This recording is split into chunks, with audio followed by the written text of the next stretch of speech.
Hutan Kohot di Tangerang menjadi contoh nyata betapa rumitnya hubungan antara pembangunan dan perlindungan lingkungan di Indonesia.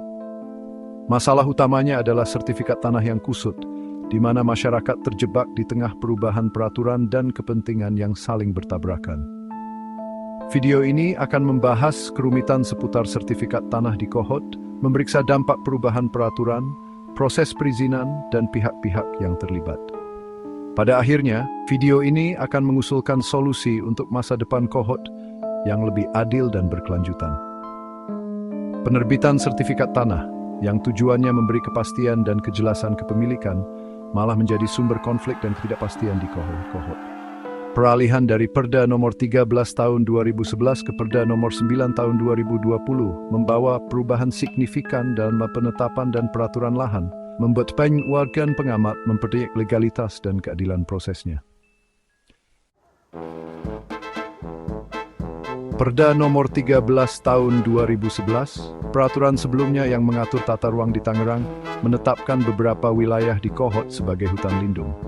Penetapan ini bertujuan untuk melindungi kelestarian ekologi kawasan tersebut dan mata pencaharian masyarakat yang bergantung padanya. Namun, berlakunya Perda nomor 9 tahun 2020 membawa perubahan penting. Peraturan baru ini mengubah penggunaan lahan di Kohot, membuka area yang sebelumnya dilindungi untuk pembangunan. Perubahan ini menimbulkan kekhawatiran tentang potensi kerusakan lingkungan, hilangnya keanekaragaman hayati, dan penggusuran masyarakat yang telah lama tinggal di Kohot. Kurangnya komunikasi yang jelas dan transparansi seputar perubahan peraturan ini semakin memperburuk ketegangan dan ketidakpercayaan. Proses mendapatkan sertifikat tanah di Kohot seringkali berbelit-belit dan tidak transparan, ditandai dengan hambatan birokrasi dan kurangnya informasi yang mudah diakses. Kerumitan ini menciptakan peluang untuk korupsi dan manipulasi, merugikan mereka yang tidak memiliki sumber daya atau koneksi untuk mengurusnya dengan efektif. Masalah tumpang tindih sertifikat tanah yang sering terjadi di Indonesia juga banyak ditemukan di Kohot. Hal ini terjadi ketika beberapa pihak memiliki sertifikat yang mengklaim kepemilikan atas bidang tanah yang sama, yang menyebabkan sengketa hukum dan konflik yang bisa memakan waktu bertahun-tahun, bahkan puluhan tahun, untuk diselesaikan. Bagian 4, wajah-wajah Kohot, para pemangku kepentingan yang berkepentingan. Masalah sertifikat tanah Kohot melibatkan banyak pihak dengan kepentingan yang beragam dan seringkali bertentangan. Masyarakat setempat yang mengandalkan hutan untuk mata pencaharian dan warisan budaya mereka, termasuk yang paling rentan terhadap dampak negatif dari ketidakjelasan kepemilikan lahan.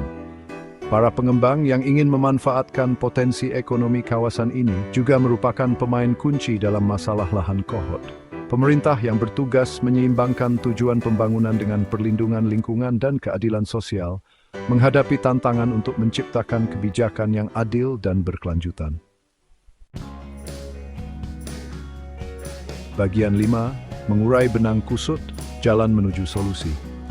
Menyelesaikan kerumitan masalah sertifikat tanah Kohot membutuhkan pendekatan multifaset yang mengutamakan transparansi, partisipasi masyarakat, dan keberlanjutan lingkungan. Peninjauan menyeluruh terhadap sertifikat tanah yang ada sangat penting untuk mengidentifikasi dan memperbaiki ketidaksesuaian dan klaim yang tumpang tindih. Memperkuat tata kelola lahan melalui peningkatan transparansi, akuntabilitas, dan partisipasi publik dapat membantu mencegah konflik di masa mendatang. Menerapkan penilaian dampak lingkungan yang kuat dan memastikan perlindungan kawasan konservasi yang telah ditetapkan sangat penting untuk menjaga kelestarian ekologi Kohot.